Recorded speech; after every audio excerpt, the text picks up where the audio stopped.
I mentioned in the video that we have a society that's more loyal to jobs and activities than we are to staying married. And I just want to talk a little bit more about that in the context of staying for the kids.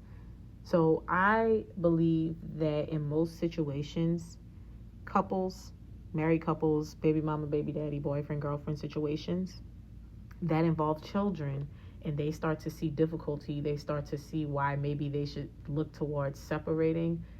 I believe that those people should stay together for the kids. If there are no children involved, I think that the situation is entirely different, except for marriage. Even if there are no children involved in marriage, you should be making it work.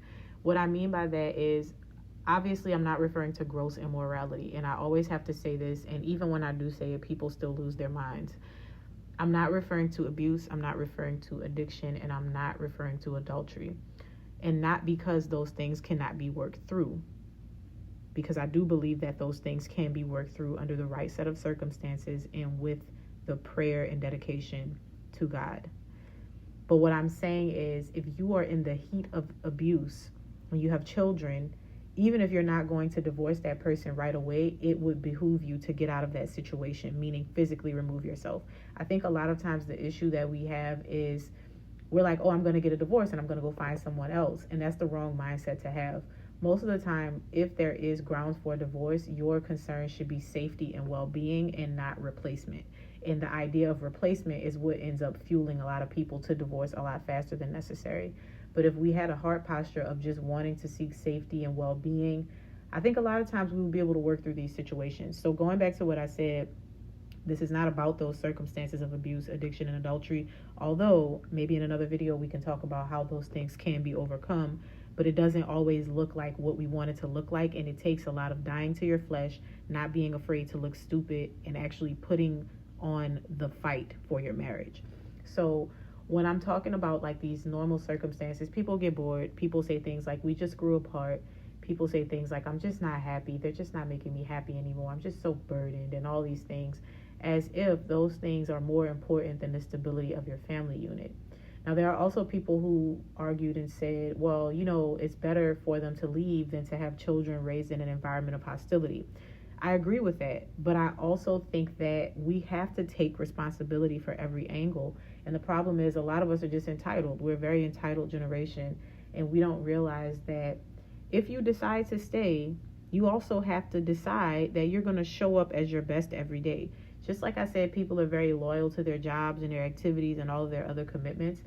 You can hate your job and go to work every day. And I said this before, people will hate the same job that they work 50, 60 years, but they get up and they go to that job every day. They have their good days, they have their bad days. They hate their boss for 20 years until she dies. But they keep going to work because they need a check, because they're loyal to paying their bills, because they don't want to lose their house, their cars, their whatever, their financial stability by not having a job. And sometimes they don't want to do the work of trying to secure another position and then go and do all the things. And this also applies to like activities and hobbies that people may have. But the second we begin to talk about how this correlates to a relationship, especially a relationship where there are children involved, we're just like, oh no, my personal happiness matters. People deserve to be happy. And one of the things that I like to point out when we're having this conversation is that you can be happy without leaving that person. Go get a hobby. Like, go find something to do. Go join a book club. Go call your friend. Go pray. Like, we act like we cannot choose to be happy. And when I say choose to be happy, it means that we also have to remove ourselves from this obsession with another person making us happy. And I'll give an example. So there was a time in my marriage where I just felt completely overwhelmed. I was mad at my husband very regularly because I just felt like, you're not showing up for me the way that I would want. Like, I need you to help a little bit more around the house. I need you to be more present with the kids. All of the things that like we hear from wives all the time. And it's funny because when he started to do the things that I was asking him to do, I was like, okay, I appreciate it. But guess what? I was still mad. I didn't express it, but I was still mad. And I realized that the issue was I had come to a space where I was making my husband and my children my entire identity. I didn't really have hobbies. I had like stopped really going out. I was still talking to my friends and engaging with people, but I didn't have anything that I was doing consistently for myself. No hobbies. And so when I say this is so important, because a lot of the people that express that dissatisfaction and that unhappiness, they're not really doing much to target the happiness that they want to see in their life anyway. And so it may seem like, oh, it's because I'm not happy and this person is like this and it just doesn't work that way anymore. And that's what the world would convince us of. The world wants us to think like, oh, it's okay to go out there and find your happiness and find somebody else. But when we really think about it, does that solve anything? Like, I'm thinking about right now, and I don't normally talk about celebrities. This is not meant to be shady at all. However, the situation played out, because I don't know the details, with Cardi B and Offset. They were married. They had children. She decided not to be with him. And I recently saw, I don't know if I didn't confirm this, but I recently saw that she announced that she's now pregnant by this other guy that she's dating. Now, here's the thing. Could it work out? And does it always turn out badly for people in these situations? No, absolutely not. Are there things that probably would have validated their decision to not be together? I'm sure, because I also think that there was some pretty consistent infidelity involved. But what I'm saying here is, a lot of times, instead of focusing on wellness, instead of focusing on being healed, instead of focusing on showing up as the best version of ourselves, we're looking to get out of the situation that we're in, and we're already guaranteeing a spot for the next one. So I'm not saying that there are some situations where you should leave. Like, if you are not married to this man and y'all had a baby together and he is absolutely abusive, by all means, get yourself and your baby out of there. What I think is problematic and what I think causes people to leave prematurely is they start to fantasize and have these ideas about life on the other side and what it could be like with another person. And if only I just had somebody that did this. And that comparative nature is what puts us in this position. And when I say it puts us in this position, I mean that it's putting us in a space where, instead of just saying, I am having an issue and I think I need some space, the problem is magnified and intensified, and the decision to divorce is being rushed because of this idea that there are options out there. So let me give an example. If a woman experiences infidelity in her marriage, if a woman experiences just being unhappy and dissatisfied in her marriage, I will entertain the conversation of infidelity for this conversation. And what she thinks in her head is, I'm disappointed and I can do better. She's looking toward divorce because she knows that she's going to find somebody else to remarry. There's this choice, or at least this illusion of a good choice. And the problem with that is, if she were to leave this relationship where this man did whatever he did and she didn't like it, and she's now like going back to the dating scene and she gets in another relationship, there was no point of reflection. And one, it's not even necessarily godly, but I'll put that aside for now.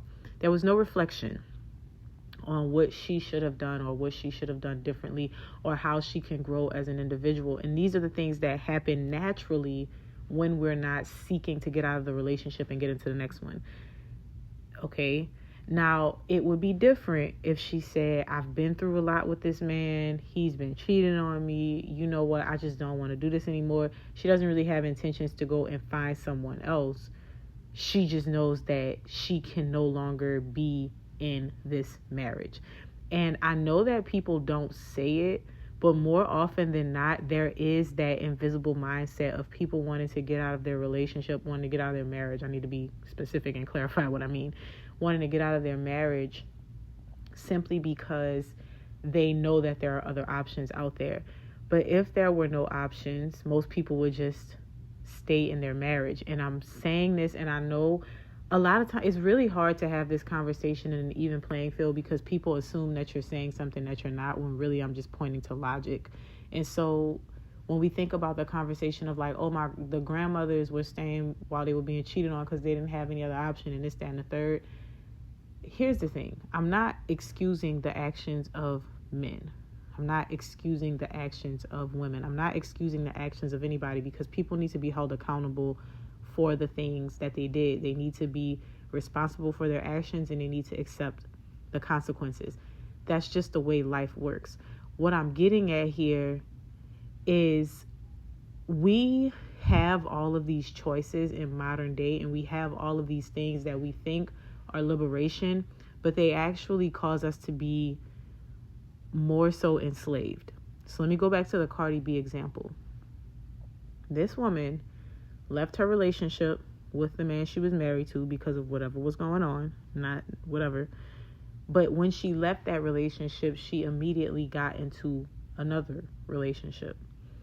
And now what has happened is she is now pregnant by this man that she is not married to. I hope for the sake of them, the children, everyone involved, that they do get married and things work out.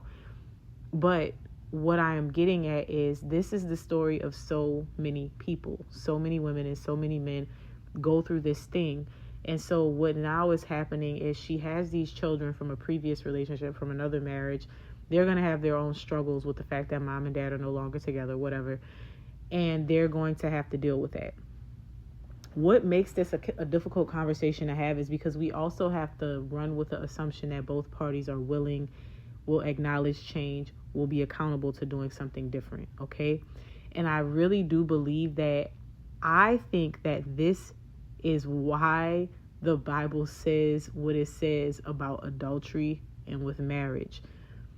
If you are divorced from the person that you were married to, I do believe that the only way that you should have left that marriage reasonably, again, with everything else that we have discussed up to this point, is if that person died and you have been widowed.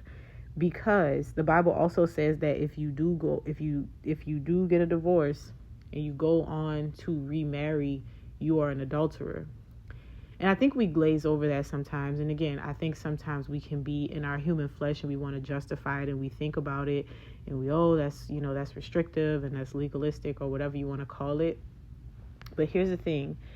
If your husband dies, that means he is no longer in the picture. There might be bitterness and resentment in your heart depending on how the relationship was, but the man is physically gone. He's not there. He cannot be a father. He's not your husband any longer because he is now absent from the body and present with the Lord, or wherever it is that his soul is sealed to go, right? And so when that happens, there is no man there. So if you were to get remarried, there is no, I'm going to be going back and forth with this man about this situation. It's going to be weird for my kids to have to live in this situation. And I really hope that y'all are following what I'm saying when I'm explaining this.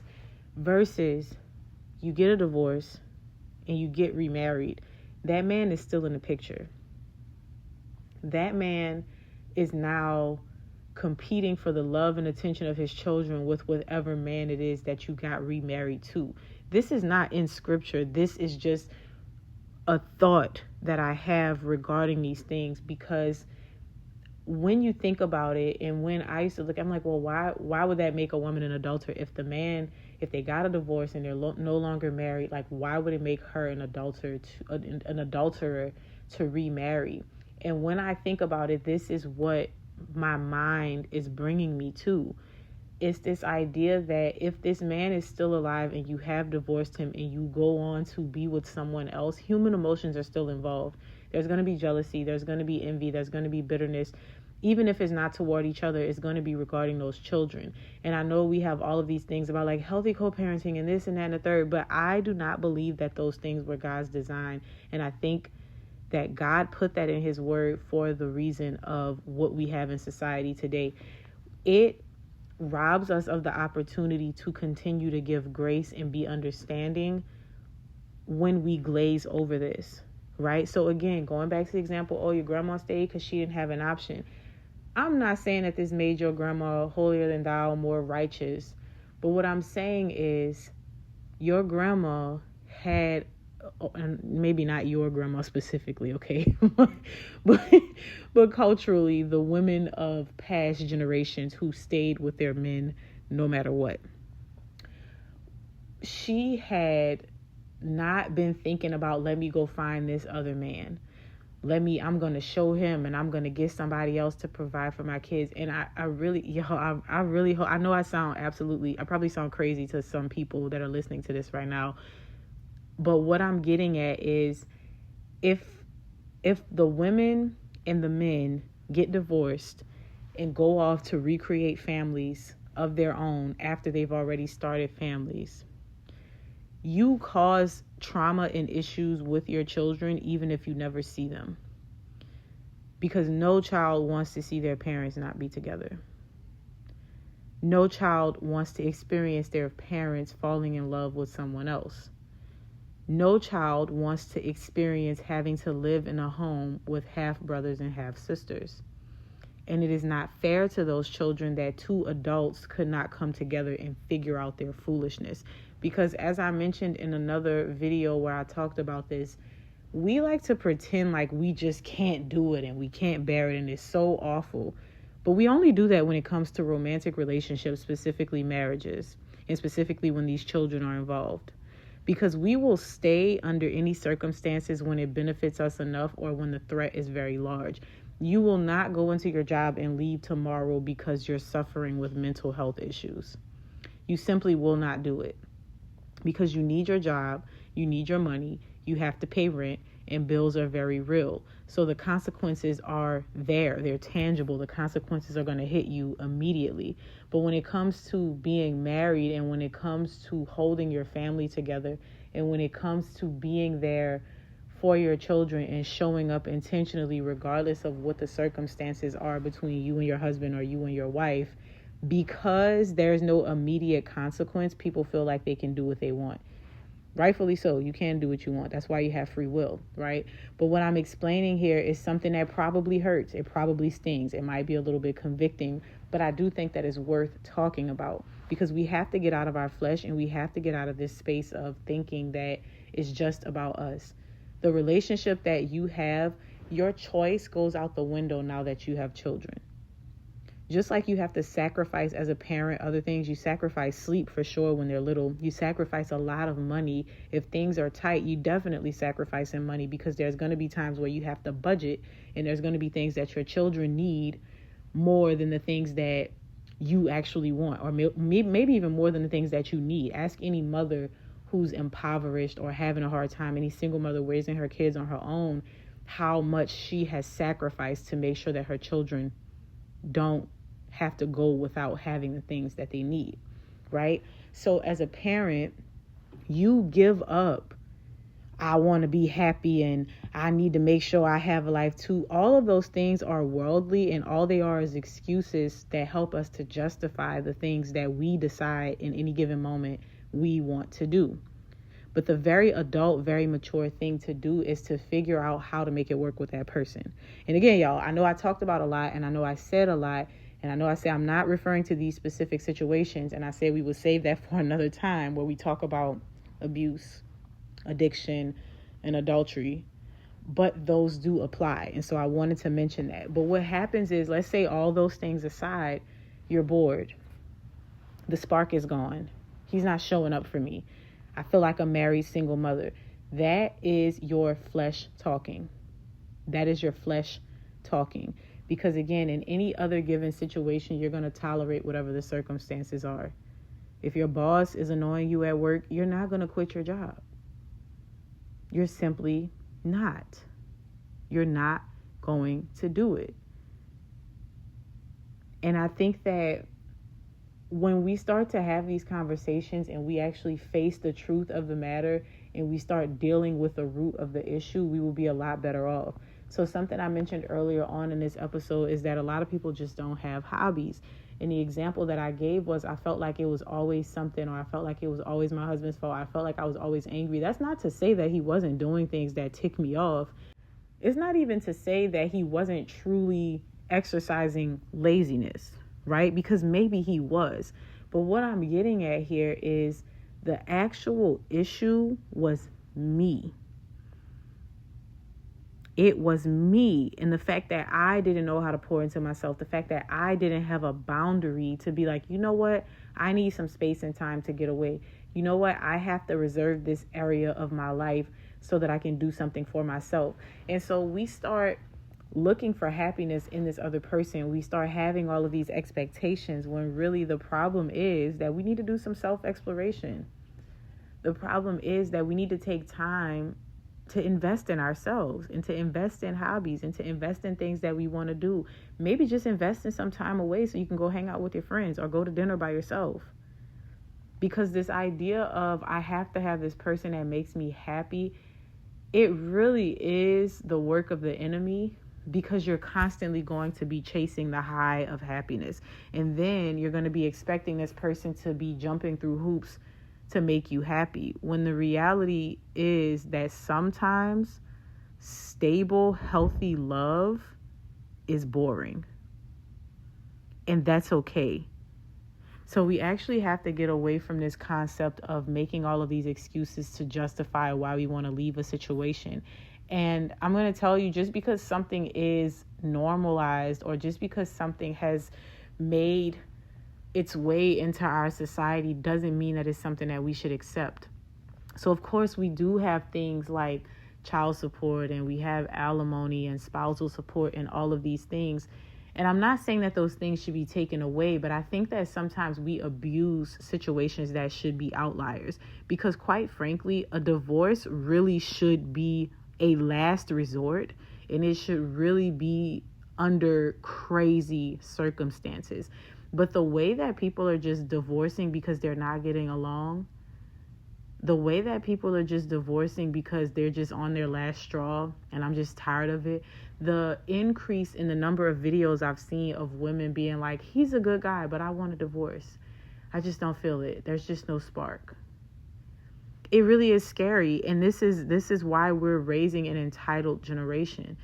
This is why we're raising, it's like how you do one thing is how you do everything. And that is the perspective that you're going to teach from, right? So women who have been traumatized and have not healed, all of their relationship advice is from that trauma.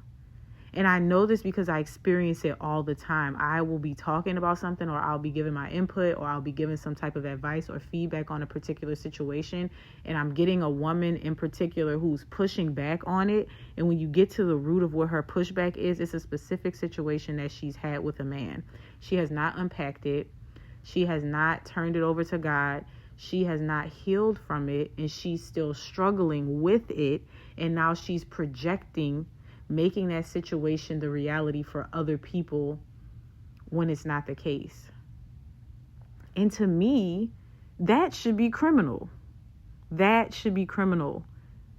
It's to me, it's the same as a woman that had sex with a man the first time she met him, got pregnant, and then they actually liked each other. They ended up getting married and they did right. And now she goes and stands on a soapbox and starts telling people why you should have a one-night stand so you can meet the love of your life. It's crazy. Actually, no, ma'am. You were an exception to the rule. Thank God he had grace on you, because a lot could have happened. And so what I'm saying is, we lean on the outliers. We lean on the situations that are not as normal, and then we use them as justifications. This is why anytime I talk about submission, anytime I talk about a godly union, anytime I talk about giving your husband grace and being understanding, somebody says, yeah, but not all men deserve that because sometimes they're abusing you. What would make you think that that's what we're talking about here? What would make you think that a woman sitting here telling you to stay in your marriage is saying stay there while he's beating you between the washer and the dryer? It's the traumas. And sometimes it's not even the traumas, because people also like to pull random situations just to justify their own actions. So if you've decided that you're going to leave this man, you need a good reason to do so. Otherwise, you're going to look crazy. Because why are you leaving that good man? Why are you leaving? I thought everything was fine. Now you got to make something up. Now you have to have a story that's justifiable so that you don't have to look like a selfish person leaving your marriage. When honestly, most of these situations can be worked through, y'all. You're not getting along, you're bored, go on a date. Call your mother-in-law, call your mom, call a babysitter, go on a date. Like, do you not know that it is cheaper to just have a date night scheduled than it is to go through a divorce? Cheaper financially, but also cheaper spiritually, right? And cheaper overall for the relationship as far as like time and energy spent.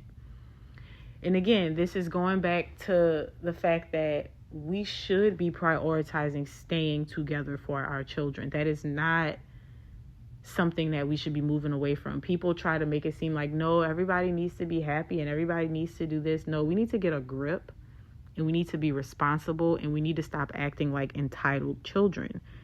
And again, this is why we are raising our children in that way. Another example, and this is not about marriage, but I think about how people are with commitment. Something that I'm really instilling in my children is commitment. And this is really hard sometimes because they have activities, and like this particular season of our life, we're a lot busier. And I've already decided in my head, like, yeah, we're not doing this in the next season of our lives. And they're ready to quit some of the activities that they joined, but we will not let them. We will not let them, because you need to understand, one, when you commit to something, you commit to it and you see it through. You don't quit because you don't feel like it. You don't quit because you don't want to do it today. You don't quit because it's hard. You committed to it, you stick it out and you do it. And I feel like it's harder to teach your children things like that when you're not modeling that in your life. I actually did a blog post about this, and this is a recurring theme that I've talked about, but it also came up in the book that I read this week, Let Them Be Kids by Jessica Smart. She talks about this concept of, obviously you have to model the things that you want to see in your children. And so imagine telling your kids that they have to commit and be responsible and see things through. And subconsciously, maybe even consciously, they're like, oh, you mean like you did with your marriage? You know, they may never say that to you, but they see it. They get it. And we think that it's not that deep, but you're raising your kids to be losers. You're raising your kids to be quitters simply because you cannot figure out how to make it work with this person that you made a decision to have sex with, that you made a decision to procreate with, that you made a decision to marry. And so what we're having now is this escapism where people are trying to not have to honor the commitments that they made. And we're taking marriage way too lightly. And I know that I probably sound very conservative on this topic for the times, but I'm going to say it. I'm going to say it because it's not something that we should be proud of. We should not be clinging to our happiness. We should not be placing our happiness at the center of our marriages. The commitment, the covenant. I don't like you today. I'm about to go on the other side of the house and we'll figure it out tomorrow. Figure it out. Fight for your marriage. That's all I'm trying to say. And if not for you and your husband, for those kids, because they deserve to have a family. They deserve to have two parents that show up for them. They deserve to have the stability. And the last point that I want to make on this is, when you decide to stay together, do not be childish and petty. Actually do the work to figure out how you can show up in a healthy manner. Because again, I'm going to use the work example. The same way you put on your face and you put on your clown suit and you go to that job that you hate, but you don't give them people no lip and you don't have no attitude and you do what you're supposed to do to get that job done and to keep that check rolling in. Stage play in your house for that marriage until it works again. And to add to that point, I don't agree with all the teachings of James Baldwin or Nikki Giovanni. I actually have a lot of thoughts on some of our leaders of the past, but they had an interview together, and I thought something that Nikki Giovanni said was so interesting. And I remember when I first saw it, I was like, I don't know. But as I've matured and grown, I've realized that there's so much importance in what she said. And this ties back to a concept that I talked about when I first really started posting on TikTok, and I was saying women shape the dynamic of the relationship. And one of the questions that a lady asked was, I'm supposed to fake it? And I was like, yeah, basically. But in that interview, Nikki Giovanni said the same thing. If you can go out there and fake it for the world, you better come home and fake it to me. So if you can go and put on a happy face and smile and wave and make it work in all of these other circumstances in life, you have the same ability to go home and make it work. And people will say, well, I should be able to relax when I come home. No, because who told you that you married somebody that was not human, didn't have emotions, and wouldn't be crazy sometimes, wouldn't be hard to get along with sometimes? Have you looked at yourself? And so a lot of this comes down to getting out of your flesh. It comes down to exercising forgiveness. It comes down to giving grace. But primarily, y'all, it comes down to submitting to God, because no way the people that are leaving these marriages and doing what they want to do are actually out here truly convinced that they're serving God, because that type of energy is do what you will, which is of the devil. It's of the devil, and we have to stop it. There is no way that you think that God justifies these decisions that you're making. And there's going to be so much to answer for as a result of us being so careless with these children, being so careless with our covenants, being so careless in our relationships. And so I just want us to reflect on that, and I want that to be some food for thought for this week. If you are a woman that is already married and you still want to get into wifey school, you can always check the link in my bio for the next session.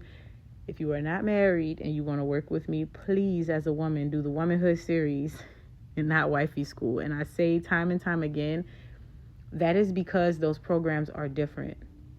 In wifey school, my goal is to help you to stay married. So most of what we talked about in this episode, that's the type of energy I have in wifey school. If you're married, I'm about to try and help you stay married. I'm going to try and talk you off the ledge. We're going to look at this in a reasonable way. We're going to look at this in a sensible way. I'm going to give you some practical tools that you can use to show up better in your relationship, to overcome that tension and constant overwhelm. All without changing your husband, because we can't change other people, right? And then in the Womanhood series, I'm giving you tools to help you to choose better, to help you to be more confident, and to help you to seek God so that you don't end up in the situation that you want to run away from later. So it's two different programs, because honestly, as a woman in a Womanhood series, you might find that the guy that you're dating, you need to leave. And I'm okay with that. I'm okay with telling you to leave your boyfriend that's acting a fool, or that's not a man of God, or that has you in a compromising position. I'm not okay with telling you to leave your husband. So reflect on that. Both of those programs will be at the link in my bio on all platforms. Reflect on it. If you have any questions, if you have any advice that you would like to have some guidance on, you can always send me an email at dearshawny, CHONY, @justbeshawn.com.